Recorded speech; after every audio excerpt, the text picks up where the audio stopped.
തന്റെ ഫാത്തിമയുടെ ഖബറിന്റെ ചാരത്ത് പോയിരുന്നിട്ട് അലിയാർ തങ്ങൾ അസ്സലാമു അലൈകി യാ ഫാത്തിമ, ഫാത്തിമ ബീവിയോട് സലാം വിളിച്ചു. അവിടെ അലിയാർ തങ്ങൾ ഫാത്തിമ ബീവിയുടെ ഖബറിന്റെ ചാരത്ത് പോയിരുന്ന് സലാം പറഞ്ഞു. സലാം അടക്കുന്നില്ല. അലിയാർ തങ്ങൾ ചോദിച്ചു, ഫാത്തിമ എന്നോട് പിണങ്ങിയോ ഫാത്തിമ? എന്തേ നീ എന്റെ സലാം അടക്കാത്തത്?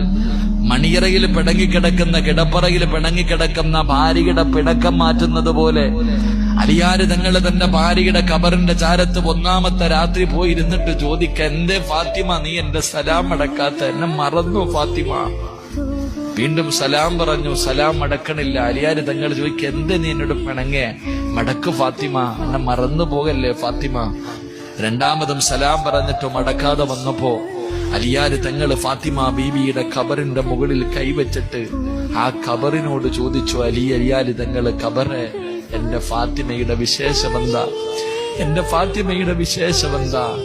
എന്റെ ഫാത്തിമ ആരെന്നറിയോ? എന്റെ ഫാത്തിമ ആരെന്നറിയോ? കല്യാണത്തിന്റെ ഒന്നാമത്തെ രാത്രി മണിയറയ്ക്ക് കത്തിച്ചിരിക്കുന്ന മുഖത്തോടെ കേറി വന്ന എന്നോട് ഖബറിനെ കുറിച്ച്, ഖബറിന്റെ ഏകാന്തതയെ കുറിച്ച്, ഖബറിന്റെ ഞെരുക്കത്തെ കുറിച്ച്, ഖബറിന്റെ അദാബിനെ കുറിച്ച് എനിക്ക് പറഞ്ഞു തന്നവളാ എന്റെ ഭാര്യ. എന്റെ മണിയറയിലിരുത്തിയിട്ട് ഈ മണ്ണറ മണിയറയാക്കാൻ മുസല്ല വിരിച്ചിട്ട് നിസ്കരിപ്പിച്ചവളാ ഫാത്തിമ. ആ ഫാത്തിമയാണ് നിന്റെ വയറിന്റെ അകത്ത് കിടക്കുന്നത്, ഈ ഖബറിന്റെ അകത്ത് കിടക്കുന്നത്.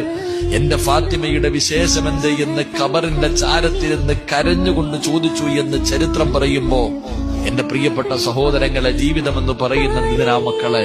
അതുകൊണ്ട് എന്റെ പ്രിയപ്പെട്ട ഉപ്പമാരോട് ഉമ്മമാരോട് പറയുകയാ, റസൂലുള്ളാഹി സ്വല്ലല്ലാഹു അലൈഹി വസല്ലമ തങ്ങൾ പറഞ്ഞു, ഇതുപോലെ വേണം നിങ്ങളുടെ മക്കളെ